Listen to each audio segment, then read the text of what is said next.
हाँ जी। कितने दिनों का स्टे था? ये 1 मंथ का। 1 मंथ आप दिल्ली में आपने वहाँ पे स्टे किया।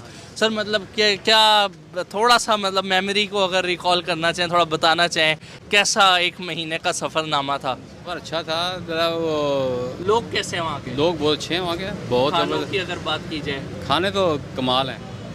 इंडियन गवर्नमेंट को हर बंदा लाइक करता है क्योंकि वो असूलों पे काम करते हैं, इकॉनमी बढ़ा रहे हैं, हर तरफ से आवाम को खुशहाली दी हुई है, आवाम को फ्री राशन, फ्री बिजली, फ्री पानी। आप सर इस तरफ इंडिया देखा जाए हर मामले में बहुत आगे है। पाकिस्तानियों को अब ये भी पता लग गया कि इंडिया के साथ हमारा कोई मुकाबला ही नहीं है। के सामने बैठा हूँ जहाँ मैंने बताया कि मैंने हिंदुस्तान की सबसे बड़ी यूनिवर्सिटी में मेरिट के थ्रू अपना एडमिशन लिया, मुझे कोई दिक्कत नहीं, और मेरे साथ कई और मुस्लिम्स थे, कई नॉन मुस्लिम थे, and we had a very good time.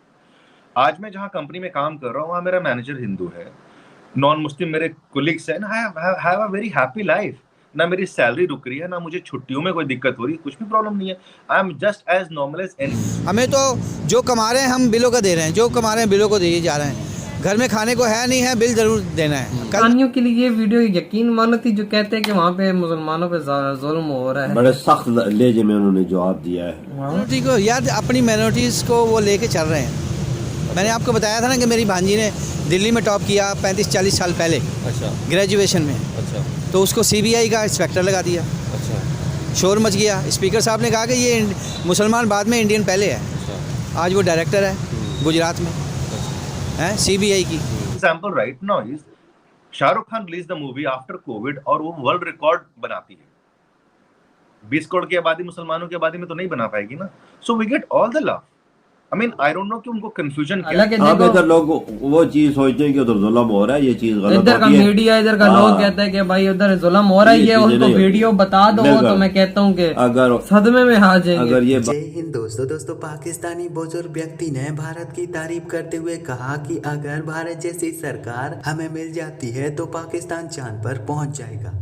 सोचते हैं कि उधर जुल्म हो रहा है, ये चीज गलत इधर का होती है। मीडिया, इधर का हाँ। लोग कहता है कि भाई उधर जुल्म हो रहा है, ये ये चीजें उनको नहीं होती। वीडियो बता दो, बिल्कुल। तो मैं कहता हूँ कि अगर सदमे में आ जाएंगे। अगर ये बात होती तो वो अलग वतन का अपना मुतालबा कर देते उधर इंडिया में सारे इकट्ठे होके। ये चीजें नहीं, उनको राइट हुकूक सब कुछ बिल्कुल। मिल रहा है। नहीं तो आज यार भी मिल रहा है। 20-25 करोड़ हाँ लोग, ना। छोटी आवाम नहीं है अगर मुस्लिम राइट वहाँ पे। अगर राइट हकूक ना मिलते तो कुछ समझ आती है ना। हाँ। सब कुछ मिल रहा है, सब कुछ मिल रहा है तो भाई। एक खाली मुसलमान तो नहीं, और भी मजहब के लोग हैं। एग्जैक्टली। और भाई ये तो मैं कहता हूँ कि मुंह पे करारा जवाब है जो कहते हैं कि इंडिया के अंदर मुसलमान बिल्कुल। इस तरह, इन्होंने क्या जवाब दिए भाई। मैं अब दरअसल हाल ही में जब एक पाकिस्तानी यूट्यूबर ने एक पाकिस्तानी बुजुर्ग व्यक्ति का इंटरव्यू लिया और उनसे भारत के विषय में वार्तालाप की, तो उनका कहना था कि भारत अपनी बुलंदियों को छू रहा है और भारत की सरकार भारत के लिए बहुत अच्छे कार्य कर रही है। आगे वह पाकिस्तानी बुजुर्ग व्यक्ति कहते हैं कि पाकिस्तान में हमारी जिंदगी इतनी ज्यादा बदतर हो चुकी है कि ना तो पाकिस्तान में हमारे लिए खाने को है, ना ही पीने को है, और इस सब के बावजूद भी हमें मर मर के बिजली का बिल भरना पड़ता है और सरकार को बहुत सारा टैक्स देना पड़ता है।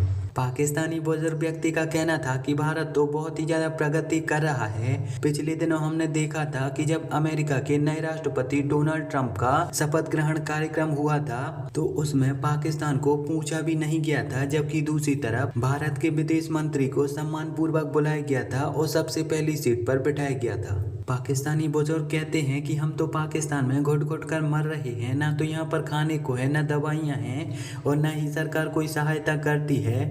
उल्टा महंगाई इतनी ज्यादा कर दी गई है कि हमारा सांस लेना भी मुश्किल हो रहा है। वह बताते हैं कि पाकिस्तान में महंगाई इतनी ज्यादा बढ़ चुकी है कि अगर आपको एक मामूली सा बिजली का मीटर भी लगवाना है तो उसके लिए आपको 1 लाख रुपए तक खर्च करने पड़ सकते हैं। ये है कि ट्रम्प साहब ने जब अपनी तकरीब करी, हलफ बर्दारी की, तो पाकिस्तानी गवर्नमेंट को नहीं बुलाया उन्होंने। बड़ी शर्म की बात है।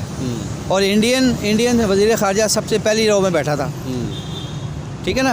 अब ये देखें ना, हमारी और उनकी, आप इंडिया की अंदाज़ा लगा रहे हैं कि हमारी क्या वैल्यू है और इंडियन की क्या वैल्यू है।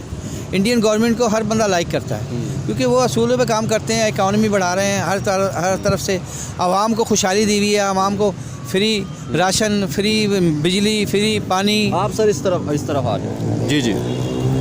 हर चीज़ दी हुई है उन्होंने। तो वो अपनी आवाम को खुश रखा हुआ उन्होंने। हमें खुश नहीं रखा हुआ हमारी पाकिस्तानी गवर्नमेंट ने। हमें तो जो कमा रहे हैं हम बिलों का दे रहे हैं, जो कमा रहे हैं बिलों को दिए जा रहे हैं। घर में खाने को है नहीं है, बिल ज़रूर देना है। कल मैं देख रहा था कि 69,000 एक कम 70,000 रुपये सिर्फ बिजली का मीटर आपने घर का लगवाना है ना, तो उसकी आपने डिमांड नोटिस जमा कराना है। और रिश्वत अलग है, वो 1 लाख में पड़ जाएगा। 1 लाख में गरीब आदमी कहाँ चलाएगा? कमाइयाँ है नहीं, है जी, बिजली है नहीं, पानी है नहीं, गैस है नहीं, कुछ भी नहीं है, हैं? ये तो वही चांद वाला हिसाब हो गया कि चांद में कुछ भी नहीं है, ना गैस है, ना पानी है, ना बिजली है। वो चांद पे जाके करोगे क्या? है चाइना के ज़रिए पाकिस्तान जा रहा है चांद पे। वो चांद पे है क्या? वो यहाँ भी कुछ नहीं है, वहाँ भी कुछ नहीं, तो जाने की ज़रूरत क्या है भाई? आप चांद पे जा रहे हो, आवाम को तो खुशहाल कर लो। आवाम से तो पूछ लो आवाम का क्या हाल है। खुदकशी कर रहे हैं लोगों के कारोबार तबाह कर दिए, बर्बाद कर दिए, सारी सड़कें जो है ना साफ़ कर दी।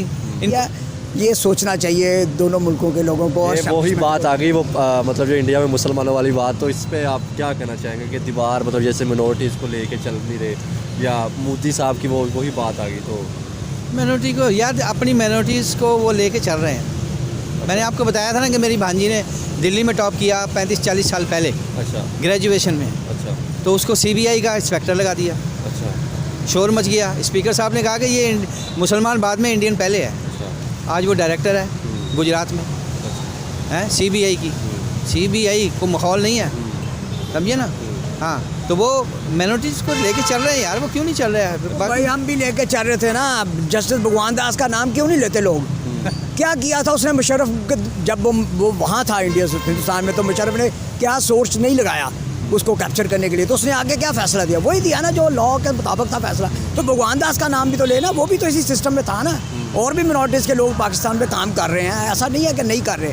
तो देखें, फ़ौज में भी लोग हैं, वो कहते हैं ना, वो कहते भी हैं कि फ़ौज सब पाकिस्तानियों की फ़ौज है, उसमें किसी चीज़ का असब नसब का कोई ताल्लुक नहीं है। तो इदारे भी इसी तरह पाकिस्तान में, उसमें अगर मिनोरिटीज़ काम कर रहे हैं तो वेलकम।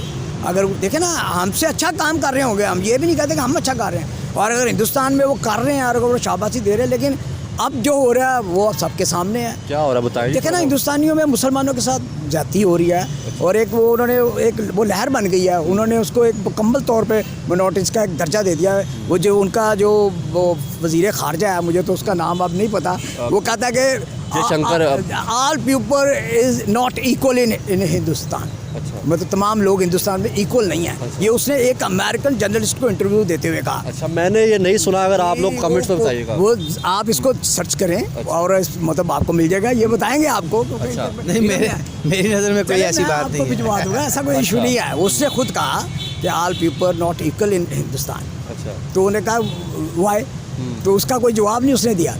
ठीक है, तो जब यह ऐसे लेवल पे जब बंदा कोई बात करे, तो फिर उनका डोमिसाइल का क्या इशू है जी? बताया ज़रा हिंदुस्तान में मुसलमानों के डोमिसाइल का। नहीं, कोई इशू नहीं। इशू है ऐसा यार, मैं बता रहा हूँ, मेरे रिश्तेदार वहाँ सरकारी मुलाजिम। सर वो बताया ना डोमिसाइल का क्या इशू है? मेरा रिश्तेदार, मेरे फुप्पो का बेटा फॉरेन ऑफिस दिल्ली में है। अच्छा। भांजी का मैंने बता दिया, गुजरात की डायरेक्टर CBI। उसके अलावा सहारनपुर में मेरा एक साला है यूनिवर्सिटी में, वो ऑफिसर है। वो 40 साल पुरानी बात है।